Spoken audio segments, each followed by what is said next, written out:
ആര് സ്ക്രോൾ ചെയ്ത് പോലെ ഇന്ന് ഞാൻ ഉണ്ടാക്കാൻ പോകുന്നത് നല്ല ചിക്കൻ ക്രീമി ഗ്രേവിയാണ് കേട്ടോ. നല്ല ടേസ്റ്റ്. ഒരിക്കൽ ഉണ്ടാക്കി കഴിഞ്ഞാൽ നിങ്ങൾ ഇത് ഉണ്ടാക്കിക്കൊണ്ടേ നിൽക്കും. ആദ്യം ചിക്കനിൽ കുറച്ച് ഉപ്പിടുക, മുളക് പൊടി ഇടുക, മഞ്ഞൾപ്പൊടി ഇടുക, എന്നിട്ട് ഇഞ്ചി വെളുത്തുള്ളി പേസ്റ്റ് ഇട്ട് നല്ലോണം മിക്സാക്കി എടുക്കുക കേട്ടോ. എന്നിട്ട് കുറച്ച് സമയം വെച്ച് റെസ്റ്റ് എടുക്കുക. നല്ലോണം ചിക്കനിൽ മസാല ഒക്കെ പിടിക്കട്ടെ, എന്നാൽ തന്നെ നല്ല ടേസ്റ്റ് ആയിരിക്കും. എന്നിട്ട് കുറച്ച് ഒരു പാൻ എടുക്കുക, അതിൽ കുറച്ച് ഓയിൽ ഒഴിക്കുക, എന്നിട്ട് ചിക്കൻ ഇടുക. എന്നിട്ട് നല്ല ചിക്കൻ മുരിയുന്ന വരെ നല്ലോണം ഫ്രൈ ചെയ്തെടുക്കുക. നല്ലോണം മുരിയണം കേട്ടോ, എന്നാലേ നല്ല ടേസ്റ്റ് ഉണ്ടാവും.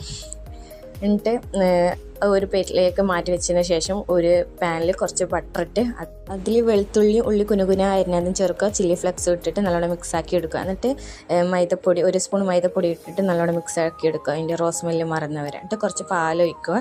എന്നിട്ട് അത് നല്ലോണം മിക്സാക്കിയതിന് ശേഷം ഒരു സ്ലൈസിട്ട് ചീസ് ഇട്ടിട്ട് നല്ലോണം മിക്സാക്കി എടുക്കുക. എന്നിട്ട് അത് കഴിഞ്ഞ ശേഷം പൊരിച്ച് മാറ്റി വെച്ച നമ്മളെ ചിക്കൻ എടുത്തിട്ട് അതിലിടുക. എന്നിട്ട് നല്ലോണം അങ്ങ് മിക്സാക്കി എടുക്കുക കേട്ടോ. ഇപ്പോൾ ഓഫാക്കിച്ചോ ഫ്ലെയിം, അല്ലെങ്കിൽ അത് വേഗം വറ്റിപ്പോകാനുള്ള സാധ്യത കൂടുതലാണ്. ഒറിഗാനോൻ്റെ ഫ്ലേവർ എല്ലാവർക്കും ഇഷ്ടമാണെങ്കിൽ അതിൽ കുറച്ച് ഇട്ടോ കേട്ടോ. എന്നിട്ട് ഇത് പൊറോട്ടൻ്റെ ഒപ്പം ചപ്പാത്തിൻ്റെ ഒപ്പം നല്ല തിന്നാൻ നല്ല ടേസ്റ്റ് ആയിരിക്കും കേട്ടോ.